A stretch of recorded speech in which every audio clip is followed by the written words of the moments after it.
Hey guys, MCU Collector here with another video, and next up is the Retro Xmen Gray Beast. This is the fan channel exclusive. I got mine from Best Buy. I ordered two. Luckily I did because everyone, their boxes have been crushed. I had two friends, their boxes crushed. One had one that was not so good.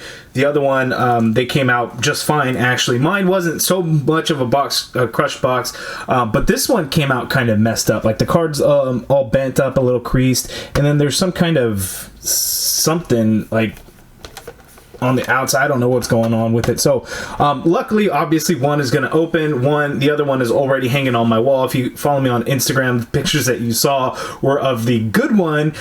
This one's a bad one. Even this Gray Beast head has like a mole, you know, some little paint blotch right under his eye.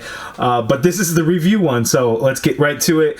Typical card for the retro figures, but this time obviously the Gray Beast. And interestingly enough, it says lab gear, so that's what the accessories are supposed to represent. However, a book and glasses hardly seem like lab gear to me, but you know, maybe that's just me.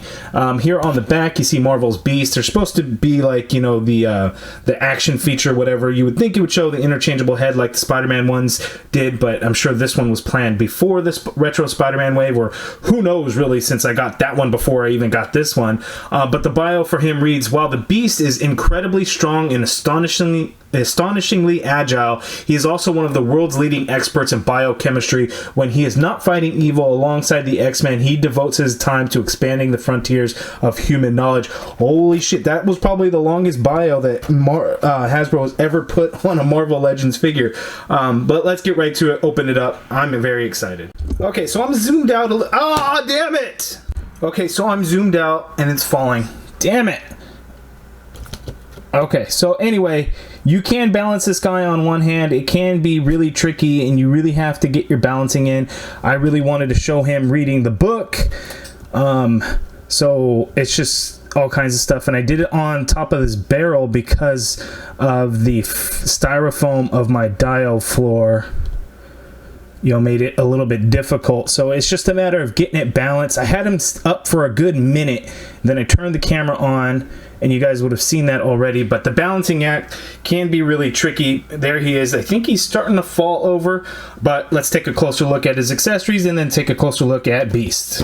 Okay, so starting off for accessories, he comes with this book, and it's awesomely detailed. I mean, look at the paint that they applied to the pages. As you can see there, it looks like a very realistic book, even the binding of it. You really can't make out what it says. But it just looks like one of those kind of old-fashioned books that you would find in a library kind of thing. Looks very good. The texture of the kind of the hardcover, like leathery look to it, came out just awesome. But I really like the way they did the pages and everything. And then you got graphs and stuff going on in there. That is just done very, very nicely. And then you have these glasses. The glasses are cool. So this is the kind of great stuff that Hasbro can do. They can do glasses like this. They can do glasses like this, and they can do glasses like this. Yeah, I don't even know. But that looks great. We get this Beast head. This is the same Beast head that was on the Blue Beast. So we get a new head, as you can see here. And this new one, it should be the one that's in blue. Because when I think Beast, I think blue, and I think this face here. So it's nice that we get a new one. It just doesn't really match the color. Gray Beast was more of a Savage Beast. So it's interesting, but both heads look really good. Even in gray, I think this one looks good, and I would argue that this one probably looks better in gray, and then this one would look even better in blue, but it is what it is. And of course we get additional interchangeable hands. So we have this one, which is he uses to hold to read books, and then this one to get his hand standing, of course. And then we have additional interchangeable hands. So he has a fist, he has an open hand, and I do realize that I put the book holding hand on the wrong arm, because that is a left hand, but I put it on the right. But to get him to balance and read the book, that's what I had to do. And I actually didn't even realize it until literally just now. Huh, interesting.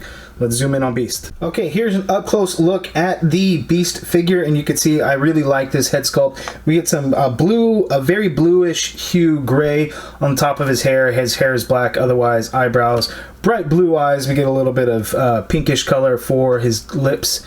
and gums, and then white teeth. Head sculpt looks really good. Throughout the figure, we get this nice shading of this darker gray over the lighter gray plastic, and that looks really good. It helps to really show some texture to his hairy his hairy body, I guess. And then all throughout the back, we get it as well. That is really good. The arms, the forearms, bright blue tights.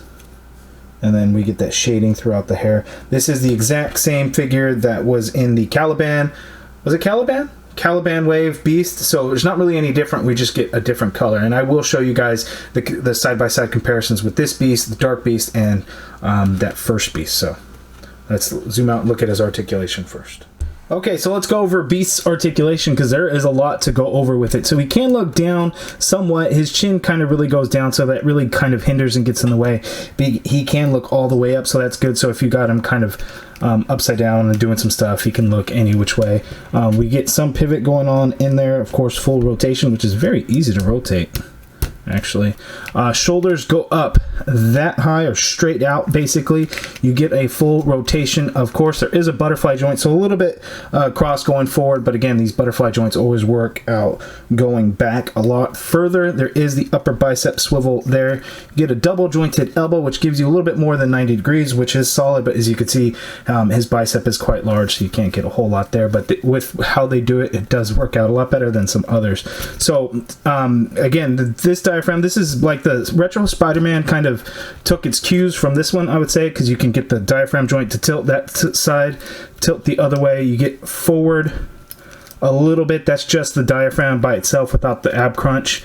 Going back a little bit as well, and then you get the ab crunch. So you can crunch forward that much, and then with the diaphragm, you get them to go a lot further, and then going back, you can get them to bend back that much. No waist swivel. You get the turn at the diaphragm joint, of course. Legs go out that far apart, and we do have the drop down hips, so I don't know if you could see that, how well you can see that. You could drop down that much, then gives you a lot more range of motion going forward. So that's with the drop down, kicking up that high. Without it, he kicks up that high, so that's a huge difference there. So we'll bring that out. Upper thigh cut there. You get a double jointed knee, which works really well. No calf swivel or anything. Foot hinges down all the way, hinges up quite far. Ankle pivot, peg holes at the bottom of the feet, and then he has articulated toes, as you can see. So it can go down a little bit and then go up that much. So solid articulation, but we definitely saw it before with the regular blue beast. So now let's see those side-by-side comparisons with all three different beasts. Okay, and here are the three beast figures. And not sure why I actually thought this was a new hand. It is the same hand that we got with all three beasts. For whatever reason, I thought it was new because I guess I'm crazy. This first one does have that Xmen belt to it. This one does not have a belt. This one has a different lower torso piece and then legs. And then when I reviewed this guy, his drop down was very tight and I couldn't get it to work. X-Manny was like, oh, you know, after heating it up forever, he was able to get the drop down to work. I'm like, wait, what? It's got drop down hips? I didn't know that. So finally, boom, the drop down hips now work on mine, so you can get way more range of motion in the Dark Beast. So if you have Dark Beast, just be aware that those hips can be very, very tight. You want to kind of break them in, heat them up, and then you can get more motion in there. But all three beasts look really, really good together. This one just has like a massive head, but it really works for that figure overall aesthetically. Blue Beast will always hold a special place for me, so he's always going to be my favorite. It's just the way it's going to be because of his color.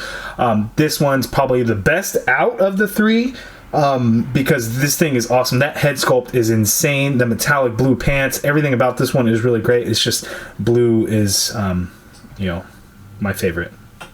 Figure-wise, it's that though. But, well, you know.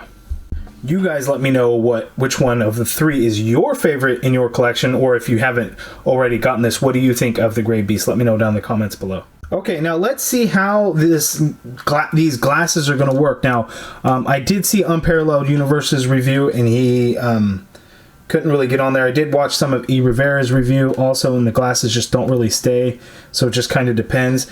You can just kind of stick them on the face. That's literally my first time putting it on there. So it's on there, but it's not really accurate. It doesn't like go, you can see it just goes over covers his ears instead of like goes over his ears. They didn't sculpt these heads to really accommodate it.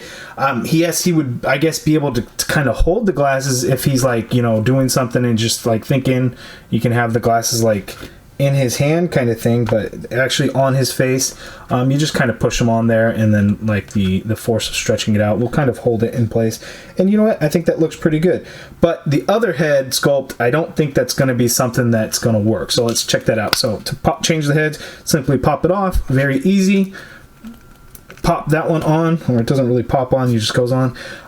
Now, would this version of Beast even want to wear glasses? Probably not. Make it look like he's an old man reading with bifocals, but that's probably the best you're gonna get. Yeah, no, that ain't gonna work. Yeah, no, it really doesn't work with this head sculpt. So, yeah, but I know a lot of you guys are gonna want to see this head on this Beast, so let's check that out. You just have to imagine the blue color, because this is probably what a lot of people want to see in a Beast figure. So let's get him to stand up, as he doesn't want to stand up right now. And let's check him out. Let's zoom on out so you can see Beast. So just picture this head in blue, and I think that's like, that would be like a definitive Beast figure, and I have no doubt in my mind Hasbro will milk this body mold for all that they can and will release another Beast with this head sculpt in blue. Probably give us these glasses again, probably give us this book again, because it just would make sense, because this would be the perfect Beast, and I would like it probably even more than this Dark Beast, although this is such a good figure. So that is like the dream. That's the dream right there, that version of Beast. Will we get it? I'm sure we will. You guys let me know what you think. Do you think Hasbro will give it to us? They have to, right? They have to. I'm sure they will. And just for fun, I want to try something out here. I got, you know, a blue light. Turned off one of my lights, you know, and if you had a blue hue to it, actually having it in hand and putting this light to it really made him come out looking blue. And I'm just telling you, this head sculpt in blue would just be great. Okay, and here is the Beast figure one last time with the Savage head. I have him on the Black Widow flight stand, but he is very heavy and really wants to weigh it down. It already popped off once, so I'm going to try and make this quick so it doesn't fall down on camera, and I show you a bunch of mistakes, which you guys have already seen in this video. I'm sure I'm going to edit that in. But Beast figure, it does look very good. The articulation is great. I'm still very partial to the Blue Beast. Dark Beast is awesome, but this is definitely a great addition, especially if you're an on-card collector. For the retro figures, I think those are figures that you definitely don't want to open. I got two, so I can open one, show you guys, review. I have a second one so I can actually hang on my wall with all of my other retro figures, including the Avengers ones and everything. I'll get another Spider-Man set later on down the line so I can put a set up on the wall. So definitely a great figure, but you guys let me know down in the comments below what you think of it. If you guys like the video, please hit that thumbs up button, subscribe if you haven't already done so, and as always, thank you for watching.